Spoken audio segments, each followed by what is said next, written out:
Assalamualaikum warahmatullahi wabarakatuh.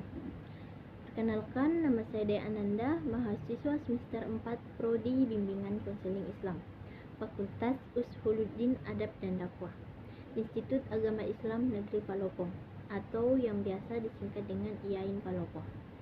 Di sini saya akan menjelaskan perkembangan media massa dari masa ke masa, serta dampak dari kehadiran media itu kepada masyarakat.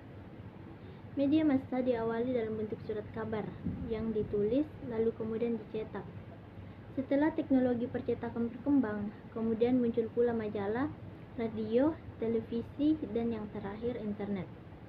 Perkembangan media massa, baik elektronik maupun media cetak, mengalami pertumbuhan yang sangat luar biasa. Indikasinya bisa kita lihat dari pertumbuhan jumlah media massa yang mengalami kenaikan dari tahun ke tahun.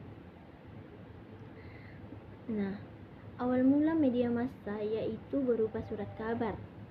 Surat kabar pertama di dunia yang dicetak adalah Relation. Surat kabar ini diterbitkan pada tahun 1605 oleh Johann Carlos. Pada masa itu, surat kabar tersebut masih berupa tulisan yang diukir pada logam atau batu, di mana surat kabar tersebut lebih banyak menampilkan iklan untuk kepentingan komersial pemerintahan Belanda. Kemudian yang kedua, muncul pula media massa dalam bentuk majalah. Majalah hadir untuk melengkapi kebutuhan yang tidak dapat dipenuhi oleh masyarakat, atau yang tidak dapat dipenuhi oleh surat kabar.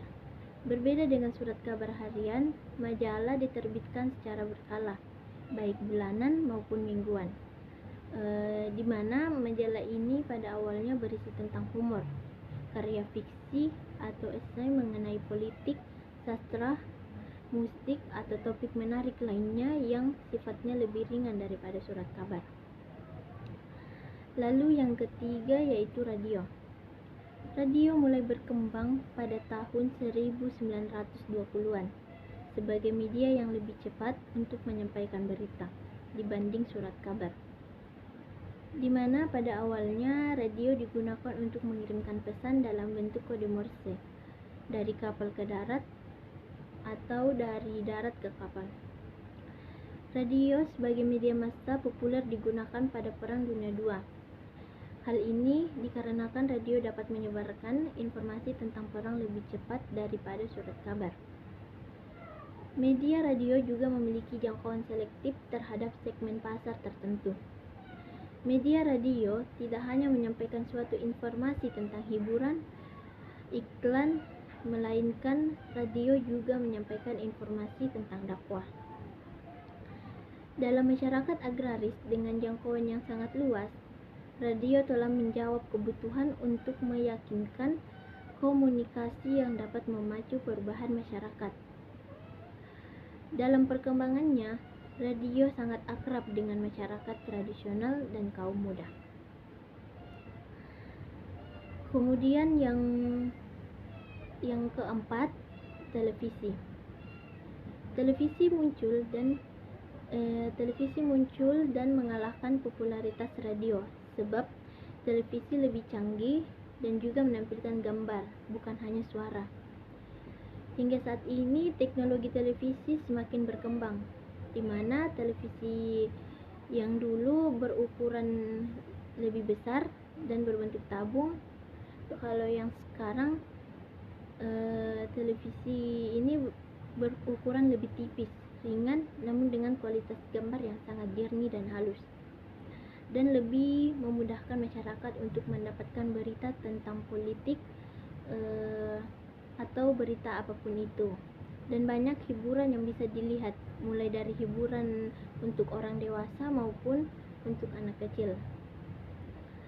Yang terakhir, muncullah internet, sebuah media multifungsi yang saat ini sedang populer digunakan di seluruh dunia. Internet menggabungkan tampilan teks, gambar, suara maupun video, dan menawarkan kemudahan akses biaya yang lebih murah serta jangkauan yang lebih cepat dan lebih luas, sehingga menarik media cetak, radio, bahkan televisi untuk membuat portal secara online. Agar bisa bertahan, Internet ini lebih memudahkan masyarakat mencari informasi dan bisa digunakan untuk mencari uang jika digunakan dengan sebaik-baiknya, karena internet ini ada juga dampak negatifnya. Tergantung bagaimana cara masyarakat menggunakannya. Demikianlah penjelasan yang dapat saya berikan. Akhir kata, semoga materi ini bisa memberikan informasi yang bermanfaat. Wassalamualaikum warahmatullahi wabarakatuh.